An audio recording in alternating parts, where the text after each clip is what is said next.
ஐயா சரணம், வைகுண்டா சரணம். ஐயா நாங்கள் அறிந்தும் அறியாமல் செய்ததெல்லாம் ஐயா பொறுக்கணும். ஐயா பொறுத்து ஐயா மாப்பு தரணும். ஐயா பொறுமை தரணும். ஐயா நாங்கள் ஒன்று சொன்னதை ஒன்று கேட்டு, ஒன்று சொன்னதை ஒன்று கேட்டு, ஒன்றுக்கு ஒன்று நிரப்பாயிருக்கணும். ஐயா நல்ல புத்தி தரணும். ஐயா எங்களுக்கு அன்னமும் வஸ்திரமும் தந்து ஐயா வைத்து ரட்சிக்கணும்.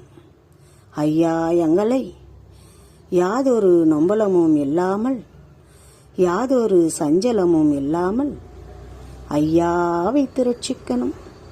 ஐயா உண்டு.